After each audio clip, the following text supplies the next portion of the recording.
BJP के 2-3 MPs को जानता हूं, मेरे फोन पे मैसेज आ रहे हैं, आप प्रधानमंत्री को वोट चोर मत कहिए।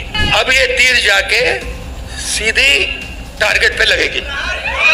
यहां पे तो भैया 6-6 साल के बच्चे बोल रहे हैं वोट चोर वोट चोर वोट चोर, नारा बन गया है। बीजेपी के मैं बीजेपी के 2-3 एमपीज को जानता हूं, मेरे फोन पे मैसेज आ रहे हैं, आप प्रधानमंत्री को वोट चोर मत कहिए। कैसे मत कहूं भाई, है तो कहना पड़ेगा।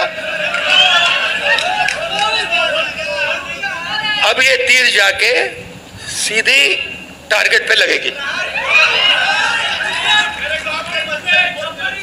तो आपके गांव के बच्चे, यहां पे तो भैया 6-6 साल के बच्चे बोल रहे हैं वोट चोर वोट चोर वोट चोर, नारा बन गया है।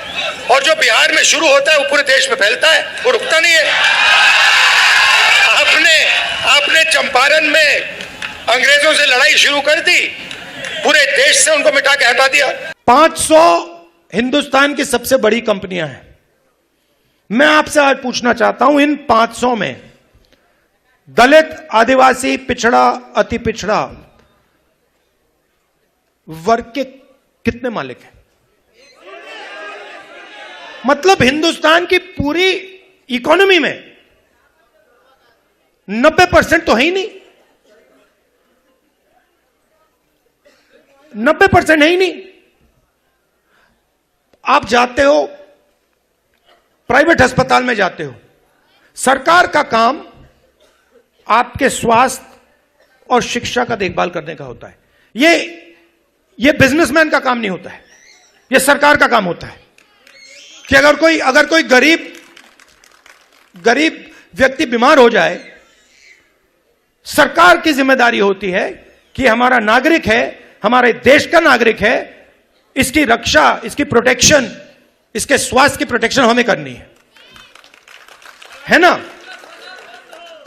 कॉन्स्टिट्यूशन में यह नहीं लिखा है कि अगर हिंदुस्तान का कोई गरीब व्यक्ति बीमार हो जाए तो उसे मतलब 6, 10, 15 लाख रुपए का बिल दे दो।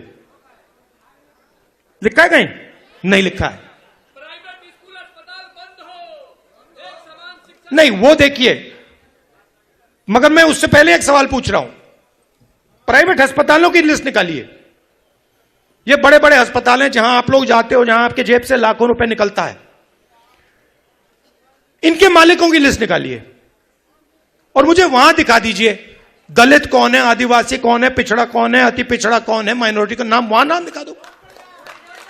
अच्छा ठीक है, आप कहोगे नहीं भैया हमें स्वास्थ्य के कुछ लेना देना नहीं, तो फिर मैं कहूंगा ठीक है भैया शिक्षा के देख लेते हैं, इंजीनियरिंग कॉलेजेस देख लेते हैं, यूनिवर्सिटीज देख लेते हैं, प्राइवेट यूनिवर्सिटीज कॉलेजेस जहां आपको लाखों रुपए देने पड़ते हैं अपनी जेब से अपने बच्चों को पढ़ाने के लिए, खेत बेच के।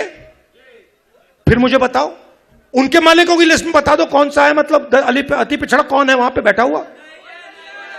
तो आप 90% हो। अब ठीक है, अगर आप सब मिलाकर 2% होते तो मैं कहता ठीक है भैया आप 2% हो, बात वहां खत्म हो जाए। मगर आप तो मेजॉरिटी में 90% हो। आप 90% की भागीदारी हिंदुस्तान में है ही नहीं।